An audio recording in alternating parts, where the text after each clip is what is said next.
Hi, I'm Nick Charles from Renderosity.com with a special guest tonight. It's Ricky Grove, our staff columnist, who many of you might not know, also runs an annual Machinima Expo, and now in its seventh year. So here's Ricky Grove. We're going to talk about what's going on with this year's Expo. Hey, folks. Thanks a lot, Nick, for inviting me on your show. Absolutely. So now it's your seventh year now. What's changed in the... Oh, golly, every year is completely unique because we accept submissions for films for 3 to 4 months, and those particular films, the ones we finally choose on, we usually get anywhere between 120 to the peak year. I think we got 220 films submitted. Out of that, somewhere between 30 and 40% are actually viewable and are good.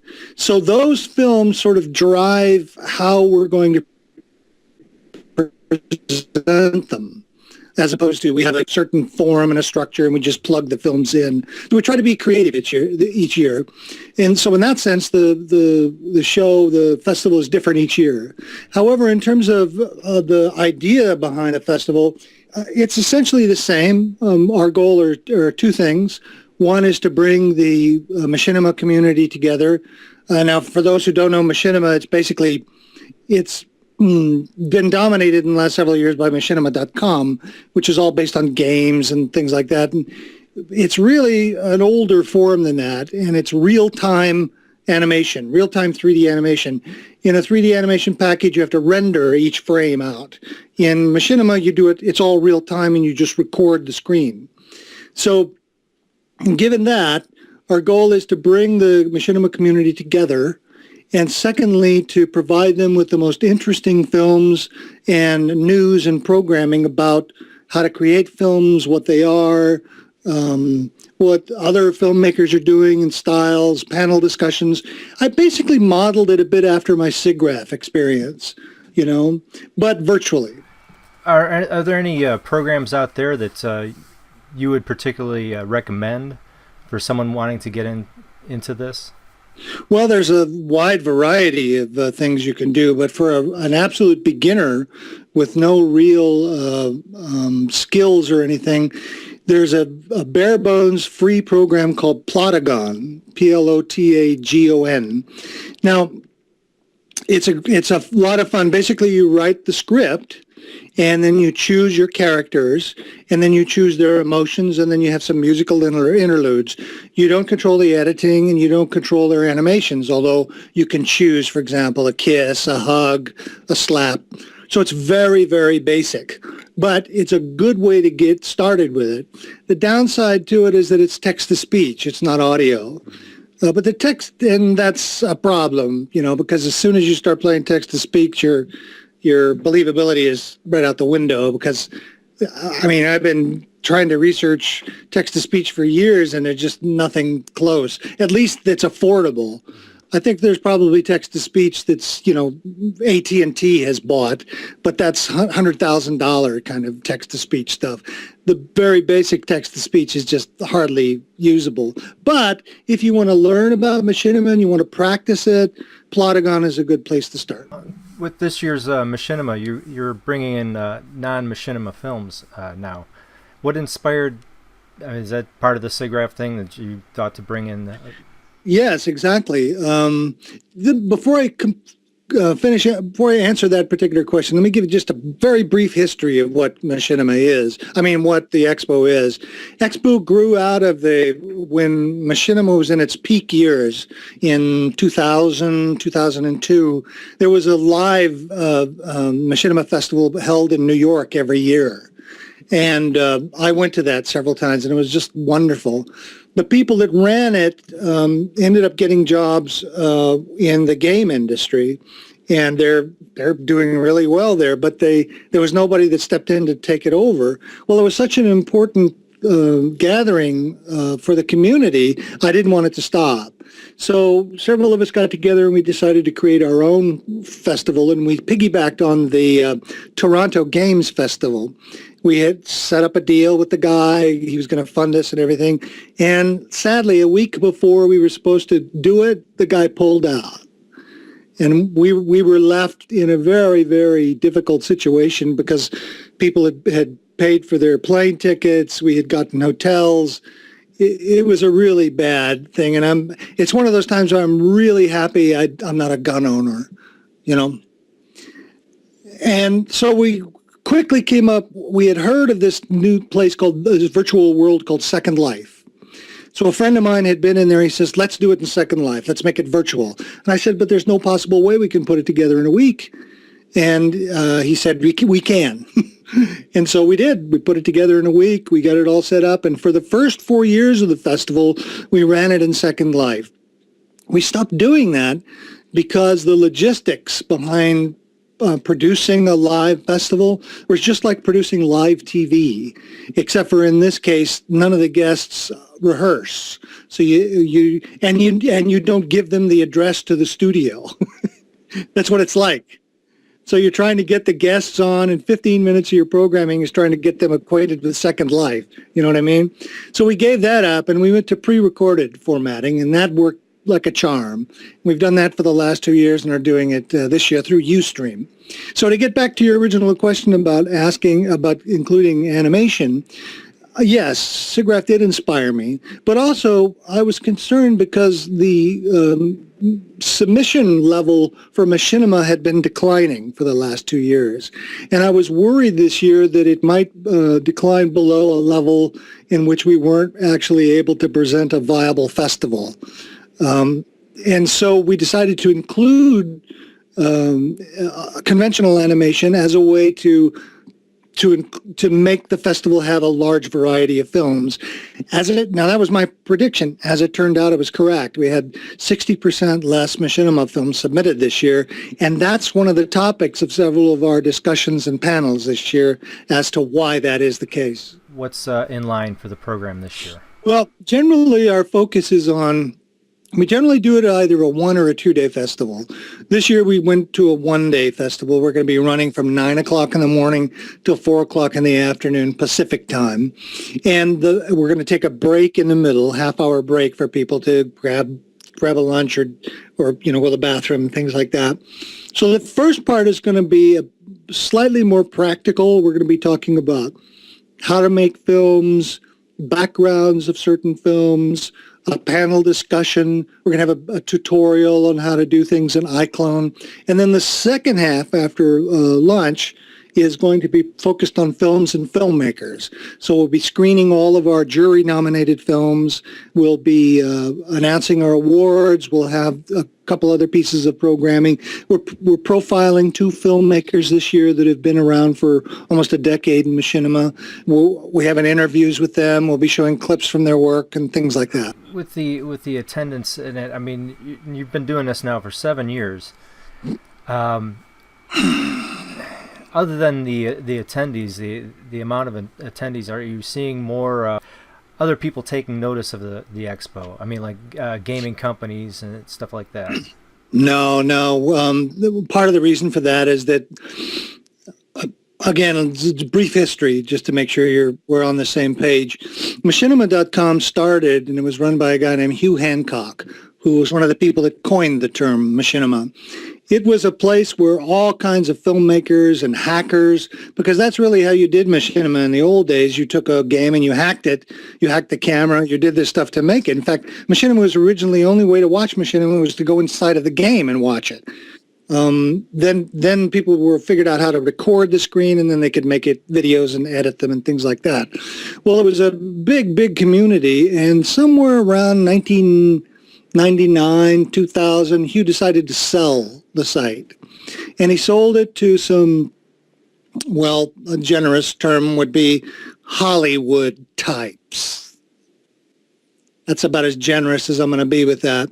And they saw it as an investment. Well, they immediately alienated everybody who was interested in doing Machinima as a form of personal expression and art, because they were only interested in making money off of it. Well, they succeeded beyond their wildest dreams, and now Machinima.com is this huge industry with billions of people on YouTube. What they did is they took it off of the website and they went to YouTube, and it just exploded. their financial background, their financial planning on it wasn't so good, and they've had to change their upper echelon, and they've rebranded themselves, and they've essentially moved. They've essentially done two things. They appeal primarily to the white young males from 15 to 24. That's their gaming program with stunt videos and here's how you play this new game and all of that. I mean, that's well and good. People can do that. That's not what the expo is about. And then the other thing is they've moved towards live programming because they become so big. They're beginning to feel, well, we'll compete with the big boys by producing live programming because we have so much money. So they've actually moved away from machinima, and they're more focused on live programming. However, because they're so successful, they've actually co-opted the idea and the name machinima. So for anybody, 9 times out of 10, when I tell somebody about the Machinima Expo, they immediately think it's associated with machinima.com, and it's not.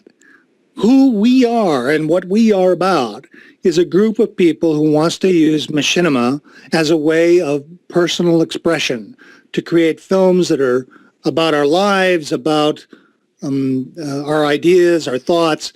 We look at machinima as an art form. Now, that doesn't mean we have pictures of candles for an hour and a half. No.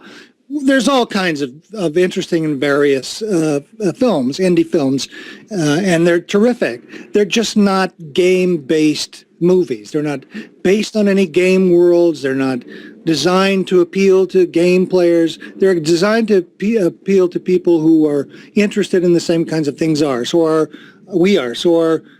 visibility is low. And because we don't do a hell of a lot to promote it, we don't have a massive crowd. However, we have a substantial crowd every year, and people are excited and interested. Community comes together, and it's successful in that way. So you've had people that have been following you through the years, same people attending, and yeah. Oh, yeah. This year, I hope it'll be a little bit different because of inviting non-machinima and conventional animation. We got, somewhere in the neighborhoods of, we'll be screening about 40 conventional animated films in every animated style, stop motion, 2D, 3D, tea leaf animation, sand animation. It's just the variety of styles are amazing. In fact, even one of my favorite films called A Life with Asperger's is basically live action with animation over the top of it. It's a very, very unique way of using live action and animation together about a cartoonist who has Asperger's syndrome. And it's about his experience of being an artist with Asperger's. And it's by Brooke Griffin. It's one of my favorite films. It's one of our jury-nominated films. When we were screening the films, you can tell when a film is really terrific in its jury quality because it just pops right out at you. Because most people make fun, interesting kind of films, but the jury-nominated films, the ones we send to our outside jury to vote on for the awards, those films are so special. They're really remarkable stuff. Okay. Yeah, I'm going to have to look out for that one. Oh, yeah, that's one of my favorite ones. We have 10 jury-nominated films this year. We have a screening team of 3 people who view all of the films and debate and vote through a special forum. We oftentimes will watch a film multiple times to see it. And remember, this year is 140 some odd films, so that's a lot of time, including two which are feature length. So it was quite a bit of time doing that. And then we take the 10 films that we nominated and we send to an outside jury, a jury that basically are people that I meet at SIGGRAPH and people that I know who would be willing to vote on those 10 films. We got Bruce Timm this year to be on the jury, who, if anybody knows Batman and Warner Brothers, he's a wonderful producer and animator. And he, along with a team of 4 other people that don't have any connection to the machinima world, for the most part, vote on the films, and then we decide who gets two grand jury prizes and 3 jury prizes. 2 grand jury prizes this year, one for machinima, one for conventional machinima. We'll announce those at the expo on November the 23rd. Fantastic. Yeah. over the years, is there anything that stands out as your favorites? I mean, do you have a couple of your personal favorites that you've seen over the years? Oh, so many. I've probably seen, well, conservative estimate in 7 years, 1,200 machinima films, easily. I've probably seen more machinima films than anybody I know, you know.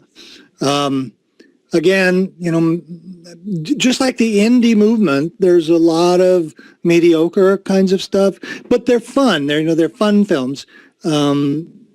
We try to have a level of quality at the expo, so it's just not a let's get together and show our home movies kind of idea. That there's an actual, criteria for the films. Then they're well crafted. They're interesting. We put a lot of stock in creative and unique kinds of films that don't cover the same territory every year.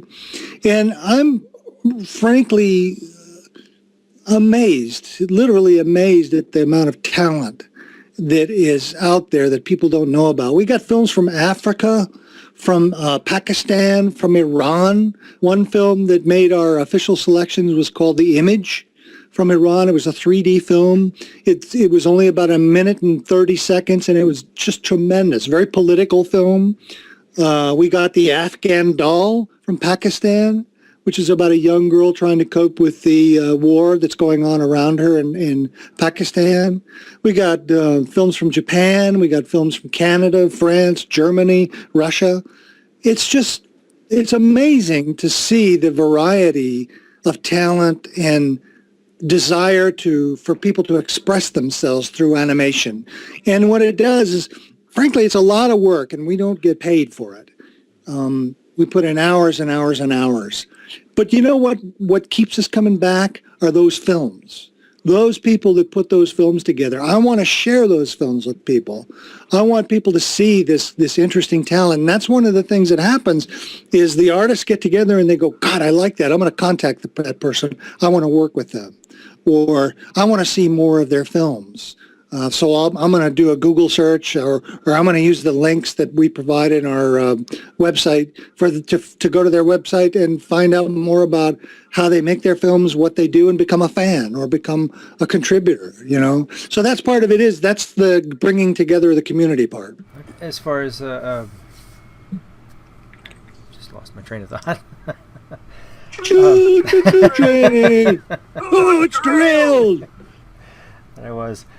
It's just amazing to me, just in the past few years, just the amount of creativity that's out there with all these tools that are accessible to everybody. It's just Yes. amazing how anybody can put their ideas out there. It's really taken. Let me tell you, here's an example. We got a film from a guy, Charlie Fasano is his name, and he did a film called Teddy's Bowling Alley. Charlie is a poet, and he lives in Denver. And there was a local bowling alley that went out of business after decades and decades and decades of fun and contests and things like that. So he wrote a kind of prose poem about it. And he works with a band, oftentimes doing sort of spoken poetry with music behind it. And he got the idea to put this together as a film because he was playing around with his iPad and he came across some free stop motion software. So one of the things he does is in his spare time, he does wood cuts, lino cuts. So he started making lino cuts of these characters and people from this bowling alley. And he got a huge cardboard box, painted the inside black, put these characters on sticks, used his iPod to do stop motion photography while he narrated the story of Teddy's Bowling Alley. That's great. It is absolutely fantastic. I love it. It's one of my all-time favorite films that the Expo has ever shown. Now that's conventional animation. It's not machinima, but still, when you were talking about creativity, I got to interview him. I contacted him immediately and got to interview him. I said, well, what gave you this idea? Oh, I just thought it would be interesting because I found this inexpensive free software to put it together. And he just did it in a couple months with the help of his girlfriend. And it's this little gem I haven't seen anybody else do anything like this. And his woodcut design is sort of like black and white Edvard Munch. So all of these characters have this sort of sleazy Bukowski-like look to them. Do you know what I mean? And yet he's doing this sort of parody epic, and the night that Billy O'Wanger bowled a perfect 300. You know what I mean? It's funny. It's funny. It's a parody. It's like a parody. It was just great, and that's just one. Yeah. It's the fact that you put this together like that. That's fantastic. Yeah, and I think that kind of thing is going to encourage more people to look at free tools. I discovered a program while I was preparing the expo called Telegami, and Telegami is a smartphone and iPad app that allows you to choose a character, a background, put some different kinds of clothing on them, record your voice, and then it does lip sync, and it has canned gestures. Gestures are good, characters are good, so I thought it would be fun to open the expo because we have a little introductory scene, which we usually animate with my voice and one of my co-producers saying, "Welcome to the expo. We're going to be doing this. We're going to be doing that, blah, blah, blah, all that." So we open the expo with me, a film of me holding a smartphone and then doing the Telegami. And then when the Telegami plays back, I zoom in so that you can see the result. And so this Telegami opens the show with my voice. And it's completely free. It's charming. It's funny. Obviously, it's not a full-fledged tool for making movies, but it's a lot of fun to play with. And a very creative person could come up with ways to use it that are outside the box. And that's what the expo is about. That's great. Now, who's all involved in the expo? Who besides you, who else is putting it together? I mean, it varies from year to year as staff come in and staff go out. The core group of people are the people that were there from the very beginning. Myself, a young man in England named Damien Valentine, a woman who worked for Disney named Ingrid Moon, and a fellow who lives in Florida who's a Machinima filmmaker named Phil Rice. That's the core group of people, and we all. I'm sort of the driving engine behind it, but they all have different things that we do. And then there's a little satellite group of people that are outside that help every year doing small things and getting these things set up. And, you know, the massive amount of details that list of things to do when you have a film festival. You just don't realize the amount of things that have to be done putting together any sort of film festival. Even if it's virtual, it's not like we do this thing in the week before, you know? I mean, we started working on this thing 7 months ago to put it together, to get all the films, you have to re-encode the films, you have to create titles for the films, you have to make sure the films have been uploaded, they put in the right order, organizing the films, you have to do in between transitions, you have to do, I mean, it's just, the list is just on and on and on. And although this year it's all pre-recorded and it gives us time to do it, it's still quite a big task. Oh, sure. Yeah, I was gonna ask when you actually started on doing this, how early you started doing it. We started planning it in February of last year. The expo takes place in November every year, so we basically took 3 months off. And we do a little a post-mortem after each expo with the community comes together, and we say what worked, what didn't. The big decision thing we'll have to do this year, and we'll be handing out a survey to everybody who comes, is do we want to keep traditional animation as part of the festival next year? We got a little bit of pushback on that idea this year, and so not in a big way, but I want to make sure that the festival is done the way the community wants it to be done. So we may not be doing conventional animation next year. We may not. It just depends on what the community thinks. But we go through the list of, in our postmortem, about what works, what didn't, what we need to add, and then we try to implicate as much, put as much of that into the expo for next year. So in February, we have a meeting and we go over the list of things that people have suggested. we sort of go off and casually start working on that stuff. Then we make schedule planning on when we're going to accept films. Then we start working on how to set that up, advertising, blah, blah, blah. It does get more intense as we get closer. The last month we've done a lot of work, and this coming week we'll be doing a lot as well. Right. Okay. Now, originally the festival was, what, 3 days originally? Originally it was 3 days. I have no idea what madness possessed me when I decided to do that, but we stayed with 3 days, and the last time it was in, I think, 2011, was in Second Life for 3 days. I had a lot more help. We had paid help then. We paid people to do it. That's part of the reason why we were able to get that done. But again, it's like trying to do live television, 22 hours of live television with nobody coming to rehearse beforehand. And that's just maddening. It's just maddening. And I come from a theater background myself, so it was just particularly grinding on me because nobody would know what to do. You schedule a 30-minute panel, and the first 15 minutes are, oh, God, I'm bumping into this chair. Oh, my God, look at that. And then when you finally get settled down, they go, well, I can't get my mic to work.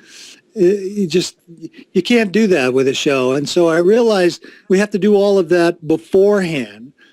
We pre-record it, clean up all the mistakes, and we present a clean version of that to the audience. And although it loses a little bit of its presence, you know what I mean? Because it's not live, but at least it keeps us sane, you know? And yeah, and since we're doing it for free, we want to have at least a modicum of pleasure in putting the production together instead of pulling out your hair, you know? I think the last time we did it, we had some famous guest. I can't even remember who the hell it was. I'm still so mad at the person. And they never showed up for rehearsal. They never answered our emails. So the person who was responsible for them kept reassuring me, they're going to be here, they're going to be here, they're going to be here. So they were supposed to come on at 12 on Sunday, and the show went till 3. We still hadn't heard from them by 11 o'clock. And I was just about ready to cancel it and put something else in. We get an email saying, oh, yeah, I'm coming. Shows up in Second Life. Can't find out where we are, although we sent links and all this stuff. Well, anyway, to make a long story short, we finally got them just barely on time. And just before they were going on, they said, so what am I supposed to be talking about again? Figures. Yeah. So after that, you know, after I cooled off and I started talking to other people and listening, I said, we can't have that. We just can't do that. I guess there's a certain kind of person who can cope with that sort of, you know, well, off the cuff, whatever happens, happens. But that's not how I want to present a festival. I want things to be organized. Can you imagine what SIGGRAPH would be like if people didn't show off on the right time or anything? At least we have to have some professionalism enough to say, okay, when we do this, this is when it's going to happen, and that's what's going to happen. I mean, I think that's the basic thing that you have to do to rise above amateurism, to rise above, you know, we're just a bunch of people getting together for a party. That's not it. We're doing a film festival. This is a film festival, and it's going to be done like a film festival. And so far we've been able to make that happen, and I'm really proud of everybody for staying together and making sure it gets done. Let me give some quick details on the festival. The festival takes place on November 23rd, which is a Sunday before Thanksgiving. It starts at 9 in the morning and it goes to 4 p.m. Pacific time. That's Los Angeles time. The festival is completely free. You can attend it. All you need is a laptop and an internet connection, or you can watch it through your smartphone or iPad. Basically, you just go to our website, www.machinima-expo.com.